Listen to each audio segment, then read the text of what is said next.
मुर्दाबाद मुर्दाबाद, सोनिया गांधी मुर्दाबाद, उद्धव ठाकरे मुर्दाबाद, मुर्दाबाद मुर्दाबाद, संजय राउत मुर्दाबाद, मुर्दाबाद मुर्दाबाद, मुर्दाबाद मुर्दाबाद, अर्नब गोस्वामी जिंदाबाद, जिंदाबाद जिंदाबाद, अर्नब गोस्वामी जिंदाबाद, जिंदाबाद जिंदाबाद। नमस्कार, इनसाइड भारत टीवी देख रहे हैं आप। मैं हूं विकास गोस्वामी और इस वक्त हम लोग मौजूद हैं गोरखपुर जिले में। हमारे साथ आप देख सकते हैं यहाँ पे इस वक्त गोरखपुर के तमाम युवा हैं और जैसा कि आप लोग जानते हैं पत्रकारिता को, पत्रकारों को लोकतंत्र का चौथा स्तंभ कहा जाता है। लेकिन मुंबई में, महाराष्ट्र में इन दिनों, बीते दिनों जो कुछ भी हुआ है काफ़ी निंदनीय है और इसका शोर पूरे देश में सुनाई दे रहा है। हम और आप अर्नब गोस्वामी के पत्रकारिता को या तो समर्थन कर सकते हैं या फिर उसका विरोध कर सकते हैं। सबका अपना अपना एक तरीका होता है पत्रकारिता करने का। लेकिन क्या सरकार से सवाल पूछना गलत है? क्या अगर सरकार गलत करती है तो उनसे प्रश्न करना गलत है? क्या सरकार के ऊपर सवालिया निशान खड़ा करना अपराध है? क्या ये आतंकवादी गतिविधियों में आता है? यदि नहीं तो क्या हक है मुंबई पुलिस को कि इस तरह से, जैसे कि जिस तरह से कल अर्नब गोस्वामी की गिरफ्तारी हुई, वो साफ साफ दर्शा रहा था कि जैसे किसी आम इंसान की नहीं, किसी भारतीय नागरिक की नहीं, किसी पत्रकार की नहीं, बल्कि किसी आतंकवादी की गिरफ्तारी हो रही है। हमारे साथ इस वक्त तमाम युवा हैं, इनसे बातचीत करेंगे और ये क्या राय रखते हैं इस विषय पर, क्योंकि भारत के इतिहास में शायद पहली बार इस तरह से कुछ हुआ है जो कि शर्मसार कर रहा है, पूरी लोकतंत्र की व्यवस्था को शर्मसार कर रहा है। लोकतंत्र की हत्या नहीं है तो क्या है ये? युवाओं से सीधे बात करेंगे। यहाँ पे तमाम युवा हैं, इनसे बातचीत होगी और जानने की कोशिश करते हैं कि तमाम मुद्दों पर इनकी क्या प्रक्रिया है। नाम बताइए सर अपना। अनिल कुमार अग्रहरी। किस तरह से इस तमाम पूरी घटना को किस तरह से देखते हैं आप? ये राष्ट्रवाद के ऊपर सीधा सीधा हमला है। जब भारत का चौथा स्तंभ ही सुरक्षित नहीं है तब हम युवा कैसे सुरक्षित अपने आप को महसूस कर सकते हैं? जहाँ पे साधु संत ही सुरक्षित नहीं है वहाँ पे एक युवा कैसे सुरक्षित महसूस कर सकता है? जहाँ पे एक नारी का घर ही सुरक्षित नहीं है वहाँ पे एक युवा कैसे सुरक्षित महसूस कर सकता है? एक परिवार कैसे सुरक्षित महसूस कर सकता है? हमारे भारत के बहुत बड़े पत्रकार अर्नब गोस्वामी जी के साथ जो हुआ है बहुत ही गलत हुआ है, बहुत ही शर्मसार हुआ है। उनके साथ ये राजनीति की गई है। कांग्रेस ने, उद्धव ठाकरे ने, ये सारे लोग मिल करके उनके साथ बहुत ही गलत चीज किया है। ऐसा उनको नहीं करना चाहिए था। जो आज भारत में, आज महाराष्ट्र में उनकी सरकार है, आज कर रहे हैं, कल पूरे भारत में अगर सरकार होगी तो सोचिए वहाँ पे युवा क्या सुरक्षित रह पाएंगे? क्या वहाँ पे साधु संत सुरक्षित रह पाएंगे? क्या महिला वहाँ पे सुरक्षित रह पाएगी? ये चीज़ युवाओं को सोचने की ज़रूरत है। आज अर्नब गोस्वामी के साथ नहीं, वो पूरे भारत के युवाओं के साथ ऐसा किए हैं, पूरे राष्ट्रवाद के साथ ऐसा किए हैं। हर युवा आज राष्ट्रवाद चाहता है। अपने राष्ट्र की सुरक्षा के लिए उन्होंने चीनी सामान का भी त्याग किया, तो उनकी सरकार का भी निश्चित तौर पे त्याग करेंगे। वहाँ पे उद्धव ठाकरे को इस्तीफा देना चाहिए, राष्ट्रपति शासन लागू करना चाहिए, ऐसा मेरा राय है। निश्चित तौर पे राष्ट्रपति शासन का मांग कर रहे हैं यहाँ के युवा। यहाँ पे तमाम और युवा, इनसे भी बातचीत करेंगे। क्या नाम है सर आपका? पवन गोस्वामी नाम हमारा।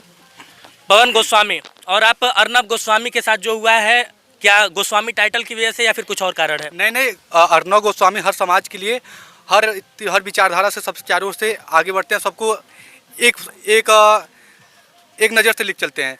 जिस तरह उनके साथ एक घटना की गई है मुंबई में, एक आतंकवादी की तरह उन्हें गिरफ्तार किया गया है। घर पे करीब 20 लोग जाते हैं AK-47 लेके, उसमें से कई लोग होते हैं जो इनकाउंटर स्पेशलिस्ट रहते हैं मुंबई के।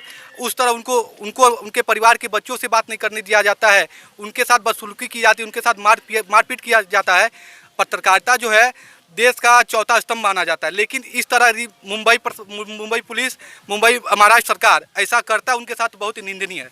एक अपडेट आ रहा है अभी मुंबई से एक बहुत बड़ा अपडेट आ रहा है। मैं आपको बता दूं कि अभी थोड़ी देर पहले अर्नब गोस्वामी को 14 दिन की जुडिशियल कस्टडी में लिया गया है। आपको बता दें कि ये पुलिस की कस्टडी नहीं है, जुडिशियल कस्टडी है। कोर्ट के द्वारा न्यायिक हिरासत में लिया गया है।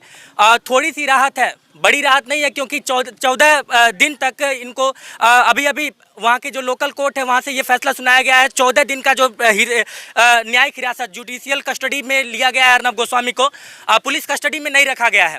ये कहीं ना कहीं अर्नब गोस्वामी के लिए इस तमाम प्रक्रिया को लेकर एक छोटा सा एक राहत भरा संदेश है, राहत भरी खबर है अर्णव गोस्वामी के लिए। यहाँ पे कुछ और तमाम युवा और भी लोग हैं, इनसे बातचीत करेंगे हमारे साथ। इस वक्त मैं बता दूं, उरुआ मंडल के, गोरखपुर जिले के उरुआ मंडल के भाजपा के वरिष्ठ नेता हैं रविंद्रनाथ पांडे जी, इनसे बातचीत करेंगे।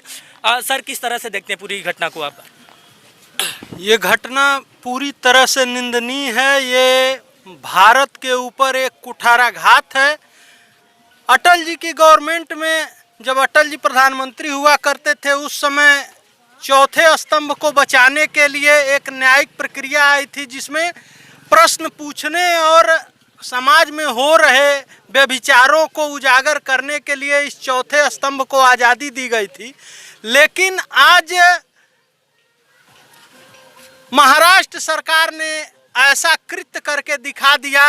उद्धव ठाकरे की सरकार, जो कि सोनिया गांधी के इशारे पे चलती है, वो जहाँ जहाँ सरकार है, जैसे राजस्थान में और जगह जहाँ जहाँ सरकार है, वो अप्राकृतिक कार्य कर रहे हैं ये लोग।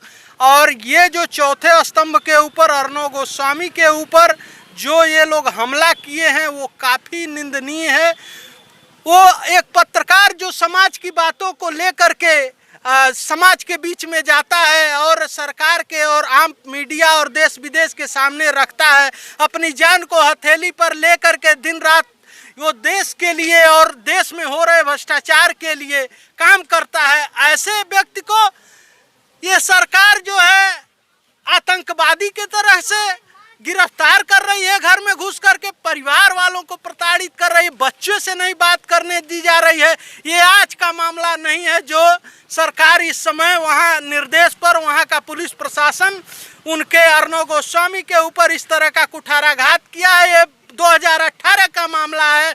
वो भी ऐसा कृत्य नहीं है कि किसी प्रतिष्ठित व्यक्ति को, जो रिपब्लिक भारत का प्रेसिडेंट है, उसको जो है इस तरह से घर में से घसीट करके और उसके साथ अत्याचार किया जाए, जेल में बंद किया जाए, मारा पीटा जाए।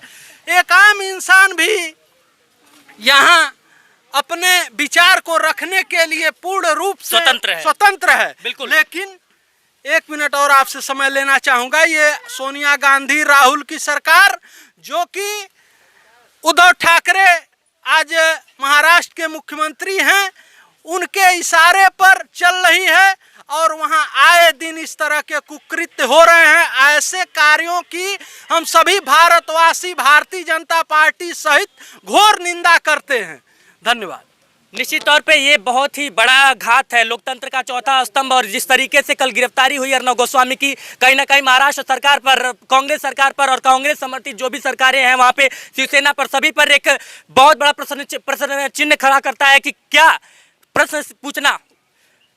मैं आपको बता दूं कि साधु हत्याकांड में जो साधुओं की हत्या हुई थी महाराष्ट्र में, उसको लेकर जमीनी स्तर पर अर्णव गोस्वामी ने और पूरी रिपब्लिक मीडिया ने आवाज़ उठाया था। और तभी से लेकर लगातार वो सरकार को और प्रशासन को, पुलिस प्रशासन को लगातार घेर रहे थे, जिसका नतीजा ये हुआ कि बार बार, अभी कुछ दिन पहले मैं आपको बता दूं कि रिपब्लिक मीडिया के तमाम पत्रकारों पर FIR दर्ज हुआ था।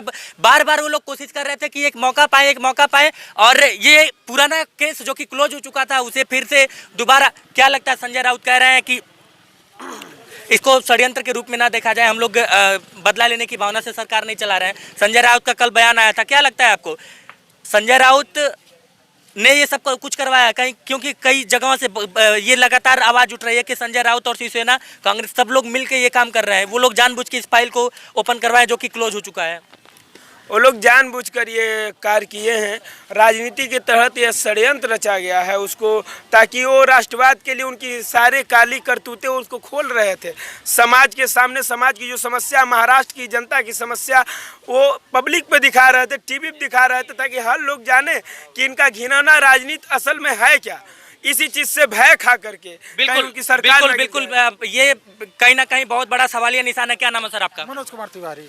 तिवारी जी, किस तरह से देखते हैं तमाम घटना को? क्या लगता है कि ये लोकतंत्र की हत्या है? लोकतंत्र की हत्या है, जलियांवाला बाग कांड की तरह हो सकता है। अतः इसमें राष्ट्रपति शासन लगाया जाए, क्योंकि यह कभी भी सत्ता का दुरुपयोग कर सकते हैं, गोली चलवा सकते हैं, कुछ भी दुरुपयोग कर सकते हैं। जब कोई सुरक्षित नहीं है तो फिर राष्ट्रपति शासन लगाया जाए। बिल्कुल, कुछ और भी युवा हैं, इनसे भी बातचीत करेंगे। पूरी घटना को किस तरह से देखते हैं? लोकतंत्र की हत्या मानते हैं इसको?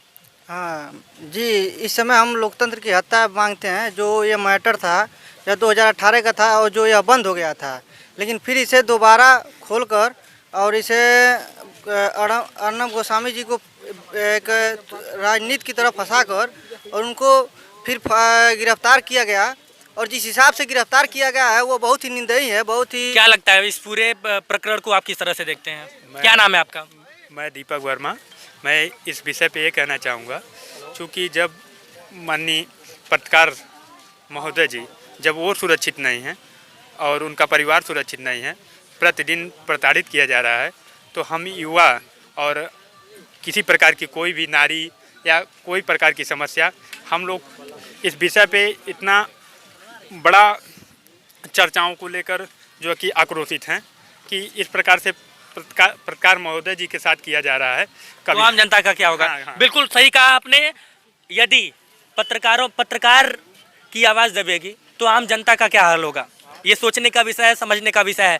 हम और आप, मैं बार बार ये बात कह रहा हूँ, कल से ही ये बात कह रहा हूँ, मैंने ट्वीट भी किया था, लगातार मैं अपने सारे सोशल मीडिया पे भी ये बात रखी थी, और जो हर बार मेरी विचारधारा का या फिर मेरी पोस्ट का विरोध भी करते थे उन्होंने भी समर्थन किया है। निश्चित तौर पे पत्रकारिता एक चौथे स्तंभ के रूप में जो कि जाना जाता है। भारत में लोकतंत्र है, भारत लोकतांत्रिक देश है, और सवाल पूछने का अधिकार एक आम आदमी का होता है।